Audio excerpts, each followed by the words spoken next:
오늘 창세기 25장 17절 이스마엘은 향년 137세에 기운이 다하여 죽어 자기 백성에게로 돌아갔다라고 했습니다. 그러니까 조상에게로 돌아가든지 여기는 또 자기 백성에게로 돌아갔다니까 자기가 조상이 된 거야. 근데 이 조상이 되었어도 하나님이 동행하신 결과로 이루어진 일이기 때문에 이것 또한 참 귀한 일이에요. 귀한 일이에요. 자, 이것을 또 무시하고 막 폄하하고 어떻게든 이삭을 높이려고 이스마엘을 깔려고 하는데 그렇게 읽지 말라고. 제가 오늘 페이스북에 시를 하나 써서 올렸어요.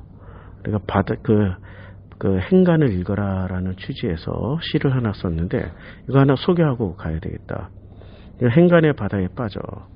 그러니까 성경에는 바다가 있었다. 바다에는 섬이 있었다. 이게 섬이라는 게 그 글씨들이야, 문자. 섬에는 사람이 살기도 하고 새가 날기도 했다. 학자는 섬의 연구에만 골몰이 했으나 예수는 바다 위로 걸으면서 따라오라 했다. 그리고 섬들은 바닷물 속에 있다고도 하셨다. 그러니까 마가복음에 보면 마가복음 11장 23절에 내가 진실로 너희에게 이르노니 누구든지 이 산더러 들려 바다에 던져지라 하면 그 말하는 것이 이루어질 줄로 믿고 마음에 의심하지 아니하면 그대로 되리라. 그러니까 이게 산을 들어 바다에 던진다는 말이 그래서 섬이란 말이에요. 섬을 들어서 그게 섬을 제대로 하려면 바다 물속에 들어가면 돼. 그러니까 섬은 몇 개 안 되는데 바다는 엄청나게 넓고 깊다고. 행간을 읽으라고. 행간을 읽으라는 말이에요. 성경은 문자만 읽는 게 아니라 문자와 문자 사이의 행간을 읽어야 한다. 문자와 문자 사이의 행간을 읽어야 된단 말이에요. 근데 행간을 읽지 않고 문자만 읽다 보면 이삭을 중심으로 해서 세팅을 하려고 본인들이 노력을 해. 근데 그렇게 하려면은 이삭 얘기만 써야지 이스마엘 얘기 왜 써? 그리고 이삭은 복음의 대표가 아니라 그 힘들고 어려운 가인들이 어떻게 하나님의 품으로 들어가는지를 보여주는 거라고. 이삭이 하나의 샘플이야. 아브라함, 이삭, 야곱 대표적인 샘플이라고. 그리고 그 후손들 또한 아브라함, 이삭, 야곱의 후손들 또한 출애굽기 2장에 보면 이렇게 얘기를 해요. 아브라함, 이삭의 야곱의 아들들이 이제 열화 후에 애굽 왕은 죽었고 이스라엘 자손은 고된 노동으로 말미암아 탄식함을 부르짖으니 그 고된 노동으로 말미암아 부르짖는 소리가 하나님께 상달된 거예요. 하나님은 그들의 고통 소리를 들으시고, 그러니까 아브라함, 이삭, 야곱의 후손들이 고통을 안 당해야 되잖아. 축복을 받았으면. 근데 고통을 당한다고 고통의 소리를 들으시고, 하나님이 아브라함과 이삭과 야곱에게 세운 그 언약을 누구하고 세워요? 아브라함, 이삭, 야곱. 왜냐면 조상들도 똑같은 고통을 당했으니까. 똑같은. 그러니까 오히려 이스마엘의 후손들이 이런 고통의 소리 나오지도 않아. 기록도 안 돼 있어. 똑같은 과정을 겪었겠지만 이런 소리 없다니까.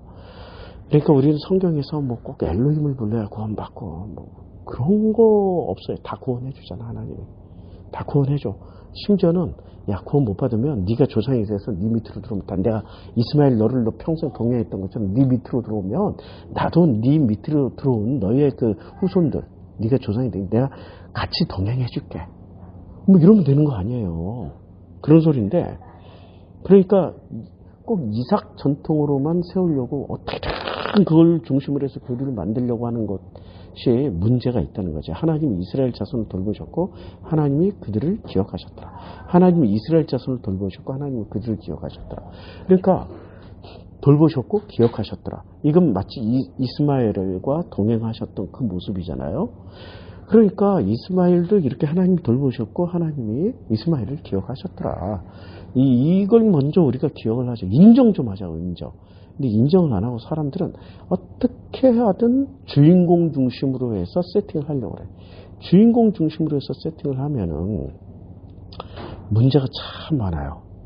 주인공 중심으로 세팅하고 싶은데 성경은 그렇게 세팅을 안 해줘. 자, 다시 그러니까 창세기 25장으로 돌아가가지고 25장 16절 이들은 이스마엘의 아들들이여 그 촌과 부락대로 된 이름이며 그 족속들은 12 지도자들이었더라. 이미 12지파 이전에 12 지도자로 이미 먼저 선행학습 다 했어. 이스마엘은 이삭의 후손들이 야곱이었고 야곱의 후손들이 12지파였잖아요. 12지파가 해야 될 거 12 지도자들이 이미 다 했다니까. 거쳐왔어 이미. 17절 이스마엘은 향년 137세에 기운이 다하여 죽어 자기 백성에게 돌아갔고 18절 그 자손들은 하일라에서부터 아수르로 통하는 애굽 앞 술까지 이르러 그 모든 형제의 맞은편에 거주하였더라. 하일라에서부터 아수르. 엄청나게 넓은 땅이란 말이에요. 그러니까 이스마엘의 자손들이 이렇게 축복을 받은 거야. 자, 이제 19절. 아브라함의 아들 이삭의 족보는 이러하니라. 이제 이삭의 족보를 얘기합니다. 이렇게 이스마엘부터 먼저 얘기하고 이삭의 족보를 얘기를 한다고요. 아브라함이 이삭을 낳았고 이삭은 40세에 리브가를 맞이하여 아내를 삼았으니 리브가는 밧단 아람 족속 중 부두엘의 딸이요. 아람 족속 중 라반의 누이였더라. 그러니까 부두엘이 어디에서 살고 있었으니까 나홀 성에서 살고 있었잖아.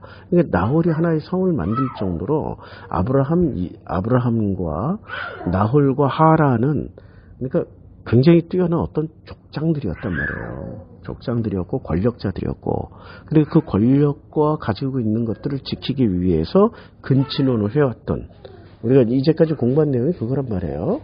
자, 그런데 여기서는 그 리브가를 소개하는데 우리가 처음 듣는 아람 족속이라는 게 나옵니다. 아람 족속. 그러니까 이 아람 족속이 뭐죠? 그러니까 지금의 그 이스라엘이 그 예수님 당시에 쓰던 언어가 무슨 언어였을까요? 그 아람어라고 그래요. 아람어. 그러니까 이 아람어의 기원이야. 그러면 이 아람어라는 게 히브리어 이전에 지금 아브라함, 이삭, 야곱은 히브리어를 썼을까요? 아람어를 썼을까요? 아람어를 썼죠. 히브리어 이전에 아람어예요. 우리는 착각을 해. 히브리어는 굉장히 위대한 언어다. 그럼 아브라함, 이삭, 야곱과 그의 후손들, 그의 그 12지파들은 출애굽하기 이전까지 그리고 출애굽해서도 히브리어를 썼을까요? 아람어를 썼거나 그러니까 아브라함, 이삭, 야곱, 요셉까지는 아람어를 썼어. 근데 요셉 이후부터 출애굽 백성들까지는 아람어를 썼을까요? 애굽말을 썼을까요? 애굽말을 썼지. 아니면 더러더러 아람어를 기억하고 아람어를 썼을까? 아니 400년 동안 다 없어진 거지. 그러니까 애굽어를 썼다가 이제 애굽어와 아람어가 섞이면서 히브리어로 만들어진 거지. 애굽어와 아람어가 섞이면서. 그러니까 성경이 기록된 건 히브리어로 기록됐지만 상당히 오랜 시간 동안에 애굽어와 아람어가 섞이는 과정에서 나왔던 언어가 히브리어예요. 근데 히브리어가 위대한 언어다. 무슨 신이 만들어준 언어다. 꿈깨. 전부 무슨 글자에 무슨 신비성을 더하고 신비한 능력을 더하면은 신비주의로 넘어가. 그러면 현실을 보지 않는 현실을 외면하는 신비주의는 언제나 현실을 보지 않고 관념만 보기 때문에 사람을 미혹하는 도구가 돼요. 그래서 히브리어 파자한다든지 히브리어를 가지고 대단한 위대한 글자처럼 이렇게 저렇게 히브리어를 엮어가지고 설명하는 거 잘 들어보면 다 영주주의자들이야. 복음 아니야. 영주주의자. 이제까지 있었던 인류사에 있는 영주주의를 히브리어라는 그 언어를 활용해서 그 사상을 집대성한 거야. 어떻게 알아요? 내가 그 파자하는 사람들하고 공부해봤잖아. 그리고 그 사람들하고 연을 끊었잖아. 그 사람들이 영주주의자더라고. 영주주의자는 영을 알아가는 지식이잖아요. 그 지식 공부하는 것이고 궁극적으로 그 사람들이 가는 게 우리가 피조물이지만 그러나 창조주 하나님께서 우리를 자녀 삼아줬기 때문에 우리는 인간의 피조물이지만 하나님의 창조주의 자녀가 될 수 있다. 이게 아니고 우리가 창조주다 이래. 미친놈들이야. 그리고 지들이 신이 돼 있어가지고 또 꼭 신이 되면 하는 짓이 창조주는 하는 짓이 아니 창조주의 행동은 온 우주의 질서를 정립하고 만들고 잘 돌아가게 만들고 그리고 자기를 희생해서라도 살리는 일을 하잖아요. 살리는 일. 근데 영주주의자들이 지들이 신이 되잖아요. 하는 일이 다 똑같아. 섹스. 남자 여자 그 짓 해. 결국에는 대한민국에서 파자하는 사람들 거슬러 올라가 봐. 그 파자의 초대 만들어놨던 이 머시기 목사가 있어요. 그 사람 결국엔 집단 섹스하다가 그 짓 했잖아. 그리고 거기서 또 나온 사람들은 그 짓이 또 들통날까봐 그냥 자기네들은 혼자 스스로 터득했대. 꼭 거짓말해. 누구한테 배웠다는 얘기 절대 안 해요. 혼자 스스로 터득했대. 어쩜 그렇게 패턴이 똑같아. 내가 그런 사람들을 수십 명 갖고 나니까 이거 손절해야 되는구나. 이 사람들 가는 길이 빤하구나. 그래서 건너온 거예요. 또 이런 얘기 듣고서도 변명하려고 하는 사람들이 있어요. 당신이 신이 되려고 했던 사람이라 그런 거야. 당신 스스로가 신의 위치를 누리고 싶어서 그런 거야. 그냥 그런 사람들하고 얘기해봐야 바보하고 논쟁하지 마. 바보는 바보의 길을 가게 만들고 나는 내 길 가. 그냥 제발 건드리지 마세요. 제발 싸움 거들지 마세요. 그냥 지나가세요. 제발 당신 하시던 일 하고 당신 신이 돼서 마음껏 살아요. 당신도 구원받아. 걱정하지 마. 그래, 구원받아. 자, 20절. 그 다음에 그러니까 아람 족속이라는 게 언어의 기원을 말하는 거예요. 그러니까 히브리어가 어떻게 탄생했는지 아람어와 애고보가 합성이 돼서 만들어진 언어가 아람어예요. 부데엘의 딸이요 아람 족속 중 라반의 누이였더라. 그러니까 히브리어를 쓰는 사람들이 아니에요. 이 사람들은 아람어를 쓰는 사람들이에요. 21절. 이삭이 그의 아내가 임신하지 못함으로 그를 위하여 여호와께 간구하며 여호와께서 그의 간구를 들으셨으므로 그의 아내 리브가가 임신했어요. 그러니까 이 집안은 씨가 이상하게. 그러니까 여자한테는 문제가 없는 거야. 남자한테 문제가 있었던 거야. 그러니까 데라부터 하면 데라는 70세에 낳았고 그 다음에 아브라함은 100세에 낳았고 지금 이삭도 40세쯤에 결혼했잖아요. 한참 후에 임신하게 된 거야. 근데 한 방에 쌍둥이가 나온 거야. 그 손귀한 집안에 쌍둥이가 나왔어요. 그 아들들이 그의 태 속에서 서로 싸우는 거야. 그러니까 태 속에서 왜 서로 싸울까? 이렇게 기록해놓은 뭔가 의미가 있을 거란 말이에요. 서로 싸우는지라 그가 이르되 이럴 경우는 내가 어찌할꼬 하고 가서 여호와께 묻자오는데 이제 묻는 거야. 그 아들들이 리브가가 임신하였는데 리브가가 여호와께 어찌할꼬라고 물었어요. 그럼 23절에 여호와께서 그에게 이르시되 야, 두 국민이 내 태중에 있구나. 이렇게 이스마엘과 이삭은 두 국민이 아니야. 지금 누구와 누구가 두 국민이야? 에서하고 야곱이 두 국민이야. 그러면 에서가 만든 나라가 암몬이잖아요. 둘 다. 암몬은 출애굽 때 어떻게 쓰여져요? 암몬은 좀 우회해서 돌아가자. 아니면 암몬을 지나가자 그랬더니 안 된다 하니까 우회해서 돌아가면서 뭐라 그래? 야, 우리 같은 백성인데 그러니까 같은 민족인데 이렇게 생각을 해. 암몬도.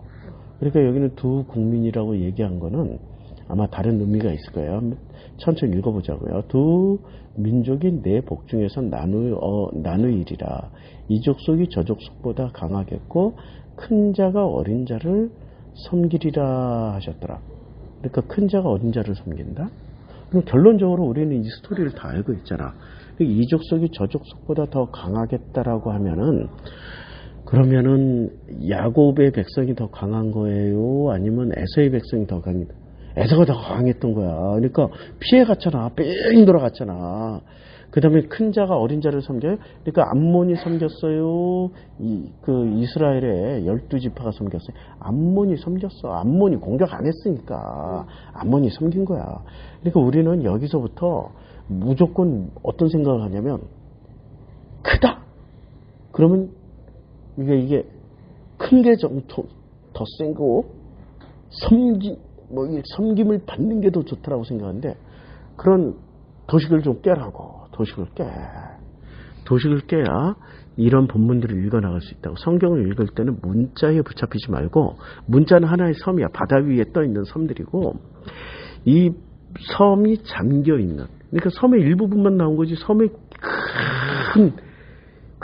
대단히 큰 것들은 70%는 바다에 잠겨있단 말이에요. 그러니까 바다 물속에 빠져서 행간을 읽으라. 행간을. 섬은 문자고 그 문자와 문자 사이에 있는 행간을 좀 읽자고. 행간을 읽다 보면은 여기서 나오는 이 내용들이 우리의 고정관념들을 읽다 보면 전부 오해할 수밖에 없는 그런 문자들이라고. 우리는 결론을 아니까 쉽게 얘기할 수 있다고. 이 결론을 알고 있기 때문에 오해를 안 할 수 있다. 그러니까 행간일자고요. 그 해산 기한이 찬직태의 쌍둥이가 있었는데 먼저 나온 자는 붉고 전신이 털옷 같아서 이름을 에서라고 하였고. 그러니까 붉고 전신이 털옷. 아니, 애기들이 사실은 애기들이 태어나자마자 털이 있을까요, 없을까요? 털 많아. 털 많아. 털 없는 게 이상한 거야. 그쵸? 애기들은 태어날 때 털 많아. 우리 진영이 낳고 깜짝 놀랐대. 등에 웬 털이 그렇게 많아? 오늘 깜짝 놀랐어. 아니, 여자애가 이렇게 털이 많아. 근데 성장하면서 보니까 털이 다 빠지고 그러더라고. 26절 후에 나온 아우는 손으로 에서의 발꿈치를 잡았으므로 그 이름을 야곱이라 하였습니다. 야곱이라는 뜻은 뭐예요? 발꿈치를 잡았다. 에서라는 이름은 전신이 붉고 털옷 같다. 그리고 야곱은 발꿈치를 잡았다. 야, 붉고 그 전신이 털옷 같다. 야, 전신을 털옷으로 두른 사람이 있었잖아. 누구? 아니, 엘리야 낙타 털옷을 입고 있었잖아. 그리고 신약 성경에는 세례 요한 낙타 털옷을 입고 털옷 입었잖아. 온몸을 털로 감싼 사람들이. 그러니까 신약에서는 누가 있었어? 세례 요한. 구약에서는 엘리야가 있었단 말이에요. 그러니까 이것을 그 맥락에서 보면은 에서가 굉장히 뛰어난 어떤 그 하나님의 선지자 같은 모습으로 왔지. 선지자 같은 모습으로 왔고, 그리고 야곱은 그의 발꿈치를 잡았어. 발꿈치를 잡았다라는 것은 너만 나가지 말고 나도 같이 나가자라는 의미도 있고, 그리고 사람들은 어떻게 생각을 하냐면은 네가 먼저 내가 먼저 싸웠다라고. 이제 태에서 싸웠으니까 네가 먼저, 그럼 먼저 나가는 놈 발꿈치를 잡은 거지.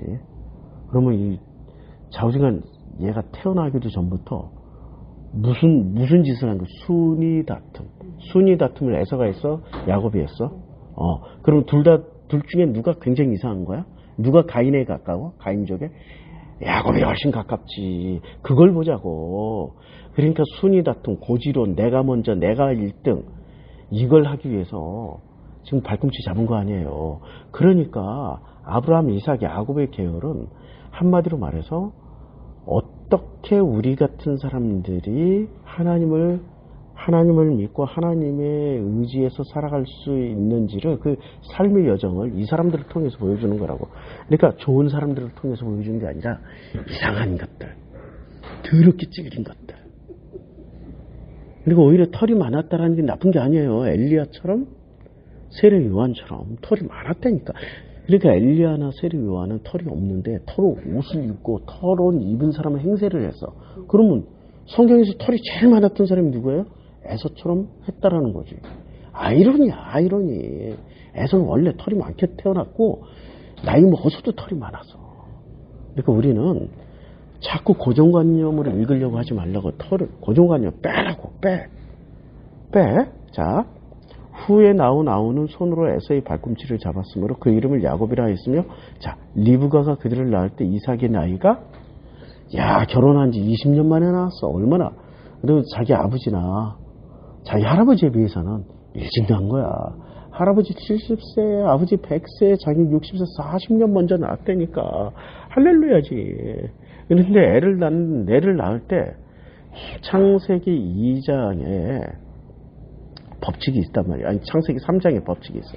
이게 여자에게 준 법칙이 뭐냐면은 하와에게 뭐라고 그랬어요? 그러니까 하와에게 그 16절에 또 여자에게 이르시되 내가 내게 임신하는 고통을 크게 더해. 뭐를 더해? 임신하는 고통. 그러니까 임신하는 고통. 100세에 애를 낳았으니 100세까지 얼마나 고통이 더했죠. 그 다음에 아버지 데라, 아브라함의 아버지 데라도 70세 낳았으니까 임신하는 고통이 70년 걸렸어. 근데 그나마 그 중에 제일 나았던 게 이삭이었어. 60세에 낳았으니까. 한 결혼 40세 했으니까 20년 걸린 거야. 20년 걸렸으니까 20년, 무슨 25년. 그러니까 아브라함도 75세부터 하나님 음성 듣고 낳을 때 100세가 됐잖아요. 그러니까 25년. 이 임신하는 고통이 이 정도 오래 걸렸어. 그러면 전형적으로 이 패턴에 들어가 있는 거야. 여자에게 이르실 때 내가 내게 임신하는 고통을 크게 더한 거야. 왜 크게 더해야 돼요? 왜? 내가 수고하고 자식을 낳아야 돼. 그래야 너는 남편을 원하고 남편은 너를 다스려. 남편을 원해. 남편을 원한다라는 말을, 그러니까 신약 성경에서 예수가 풀어줬잖아요. 예수는 뭐야? 신랑. 예수를 원하는 거야. 복음을 계속 원하게 만들려고 이렇게 수고하고 임신한 고통이 더해진다고. 그러니까 무엇을 위해서 했다고요? 아니, 복음을 원하라고. 좀 복음을 원하라고.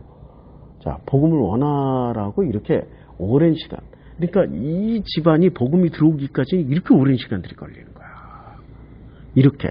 그러니까 여기가 거듭나고 여기가, 그러니까 선민이라고 해서 그냥 한 방에 선민 되는 순간부터 거듭났다. 이게 아니라 선민이 되었다라는 거 하나님이 책임지고 바꾸겠다는 뜻이야.